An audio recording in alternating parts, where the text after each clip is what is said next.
qui est riche, mais qui a du mal à s'en sortir. C'est parce qu'il y a des problèmes. C'est parce qu'il y a des problèmes. Parce que le Niger est un pays africain qui se situe, si on analyse, on contextualise les choses, le rapprochement, le renforcement des accords entre le Niger et la Russie. Pourquoi cela dérange les États-Unis et leurs alliés? Et vous avez vu dans l'interview, elle parle en même temps en prenant position, en prenant parti pour la France, en disant, vous avez chassé les Français. Oui, la France qui est notre porteuse de valises. Hein, les Français qui sont nos esclaves. Notre colonie. Vous avez chassé notre colonie. Donc, regardez ce qui se passe. Parce que, concrètement parlant, mais si on parle, le Niger, un pays africain qui se situe au cœur du Sahel. Le Niger est un pays aujourd'hui en acteur clé. Les gens ne le savent pas. Dans la région. En raison surtout de ses ressources naturelles, abondantes. Au Niger, il y a l'uranium, déjà, que les États-Unis ont besoin pour faire tourner leurs centrales, pour fabriquer les bombes, pour faire voler leurs fusées, etc. Les États-Unis achètent de l'uranium, beaucoup d'uranium auprès de la Russie. Au Niger, il y a de l'or. Au Niger, il y a du pétrole. Au Niger, il y a le lithium. Et malgré ces richesses, on le voit, le Niger fait face, comment on appelle, à des problèmes, à de nombreux défis, que ce soit économique, militaire, politique, socialement, etc. Parce que ce sont eux qui sont derrière, ce sont eux qui déstabilisent. Le Niger est confronté à des problèmes de sécurité, de développement économique. Alors que le Niger est situé à tout ce qu'il faut aujourd'hui pour se développer. Donc, les déclarations de cette sous-secrétaire d'État aux affaires africaines à l'égard du gouvernement sur RFI. Mais ces déclarations doivent susciter, mais je suis désolé, la colère au sein des populations au Niger. Cette déclaration doit même soulever une réaction des pays de l'AES avec un communiqué, mais avant même l'AES, du gouvernement du Niger, en recadrant directement et en convoquant l'ambassadeur des États-Unis à Niamey. Les autorités du Niger doivent convoquer l'ambassadeur des États-Unis à Niamey pour faire comprendre aux États-Unis que les États-Unis n'ont pas à s'en gérer dans les décisions, dans les affaires, dans les relations, dans la politique intérieure du Niger. Les militaires ne prennent pas des décisions pour les intérêts des Américains. Mais les militaires doivent prendre des décisions pour les intérêts du peuple souverain du Niger. C'est ça que les Américains doivent comprendre. Donc aujourd'hui, quand cette sous-secrétaire d'État va sur RFI, Radio Fausse Information, une radio de propagande de la France, moi je suis désolé, peut-être si vous ne voyez pas la chose, mais pour moi, cela soulève directement des questions sur l'objectivité et les intentions véhiculées dans les déclarations de la sous-secrétaire américaine des États-Unis à l'égard du Niger. Parce qu'aujourd'hui, est-ce que les critiques, les déclarations de cette personne aujourd'hui sont fondées? Est-ce que c'est une réelle préoccupation sincère ou hypocrite? Et je viens de vous expliquer que non. Je viens de vous expliquer que non. Voilà pourquoi nous disons qu'il faut que la société civile au Niger, il faut que les mouvements de la société civile au Niger commencent à mobiliser le peuple pour demander le départ des États-Unis du Niger. Tant que l'Amérique, avec leurs bases, resteront au Niger, tant que l'Amérique et leurs bases resteront au Niger, en échange de financement, parce que oui, quand ils viennent mettre leur base militaire, ils payent, ils donnent de l'argent. Pas de l'argent cash directement, mais ils font des dons, des prêts. Et quand on entend dons ou aide, ne croyez pas, ce sont des cadeaux de Noël. Quand les États-Unis, l'Union européenne, l'Amérique disent oui, on a fait don, on a apporté une aide, ce sont des aides remboursables. Ce sont des dettes auprès des usuriers, des créanciers américains. Ça veut dire que vous êtes endettés à rembourser. Et quand ils font des dons, qu'ils font des aides, ils vous donnent des feuilles de route. Et vous devez les appliquer. Donc ce n'est pas, ils ne sont pas, ce ne sont pas des Pères Noël. Ne croyez pas que quand les États-Unis disent on fait des dons, on développe, on injecte. Mais c'est pour cette raison qu'ils se permettent de faire des déclarations, de s'en gérer dans la politique de nos pays. Est-ce que vous voyez les États-Unis dire à la Russie, oui, nous espérons que la Russie n'ira pas faire des partenariats avec le Togo, avec le Niger, parce que, patati patata, parce que la Russie ne dépend pas des États-Unis pour se développer économiquement.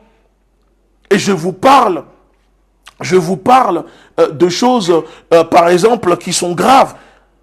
Ces personnes qui nous oppriment, qui nous oppressent, ce sont eux qui financent le développement de nos enfants. Au Niger, par exemple, ce sont les États-Unis qui financent l'avenir des filles nigériennes. Mais c'est incroyable. Je vous dis, c'est incroyable. C'est incroyable ce qui se passe dans nos pays. Incroyable. Je vais vous montrer. Je vais vous montrer, vous allez voir. Ce sont les États-Unis qui financent la majeure partie de l'éducation, de l'avenir des filles, des femmes au Niger. Alors on s'étonne qu'ils viennent avec leurs mœurs, avec leur idéologie, et qu'on continue d'être soumis à leur idéologie. C'est pour ça que je vous dis que tant que l'âme de l'Africain, tant que l'âme pure de l'Africain ne sera pas rebelle à la soumission idéologique de ces impérialistes, de ces âmes impures, mais on n'est pas prêt de se libérer. Ce sont eux qui éduquent, qui financent l'éducation de nos filles, de nos enfants. Regardez, je vous montre, je ne suis pas en train de l'inventer, je vais vous montrer tout de suite.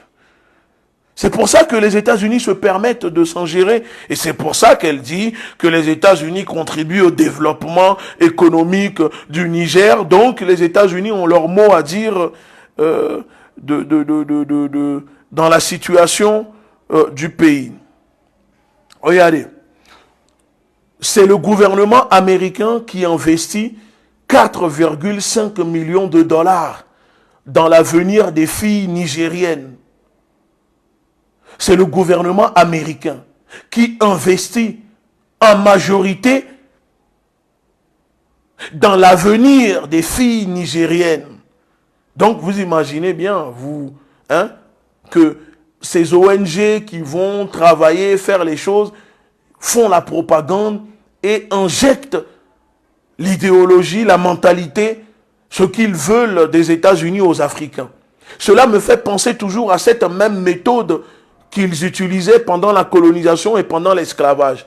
C'est-à-dire, prenez, quelques Noirs, quelques Africains, ramenez-les dans leur monde, éduquez-les, donnez-leur votre mode de vie, qu'ils appellent leur civilisation.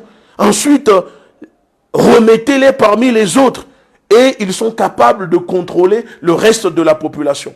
C'est ce qui se passe depuis les fausses indépendances. Ils se sont retirés, mais ce sont les gens qu'ils ont formés, qui ont pris la tête de nos pays, et quand eux sont morts, c'est leurs enfants qui ont pris la suite. Ça veut dire que tant qu'on n'est pas rebelle à leur soumission, tant qu'on laisse nos enfants, tant qu'on laisse l'éducation dans nos pays être prise en charge par ces personnes, mais ils vont continuer à nous dominer. Parce que aucun pays, aucune nation, aucune patrie aujourd'hui puissante dans ce monde n'est devenue un pays puissant en laissant ses enfants, sa jeunesse, être éduqués par des gens qui sont hostiles à son existence. Vous avez compris ou pas? En Russie, ce n'est pas les États-Unis qui éduquent les filles en Russie. ce n'est pas les États-Unis qui financent l'éducation en Russie. En Chine, ce n'est pas les États-Unis qui financent l'éducation des enfants en Russie, en Chine. Ce n'est pas les États-Unis qui financent l'éducation des enfants en Iran, au Venezuela, Cuba, Corée du Nord. Mais il n'y a que nous qui troquons notre avenir en échange des dollars américains. Il n'y a que nos dirigeants, nos pays, qui savent vendre la dignité, l'honneur de leur pays pour obtenir des financements des Américains. Il n'y a que nous qui vendons nos enfants, nos parents, pour obtenir de quoi manger et remplir nos ventres. Voilà pourquoi la Corée du Nord, ils disent là-bas, ne troquez pas votre destin contre des galettes de riz. Ne troquez pas votre destin contre des galettes de riz. Et cela est valable et doit être valable pour les populations africaines. Il faut que nos gouvernements arrêtent de vouloir toujours avoir de l'aide, des financements des États-Unis, de l'Union européenne. Et c'est pour cela que vous continuez à vous vendre. Et c'est pour cela qu'ils s'en gèrent dans nos pays. Vous allez sur le site de l'AES. L'AES, le site est sponsorisé par l'Union européenne, les États-Unis et je ne sais quoi. Mais c'est quoi ça? C'est quoi ça? Ça veut dire s'ils nous sponsorisent, ils ont leur mot à dire. Il est temps qu'on arrête. Il est temps qu'on arrête ça. Parce que les États-Unis ne sont pas alliés et ne soutiennent pas le Niger. Les États-Unis défendent leurs intérêts. Mais après tout, ils ont le droit. C'est à nous de défendre notre intérêt. Mais si nous, on n'est pas capable, on continue de tendre la main. On continue de tendre pas une main, mais les deux mains, carrément, pour obtenir l'aide de ces personnes. Alors qu'on dit que ce sont les impérialistes. Ils vont continuer à décider, dormir même au palais présidentiel et mettre leurs coopérants à côté de nos dirigeants avec une feuille de route à respecter. Donc nous invitons les autorités du Niger à réagir.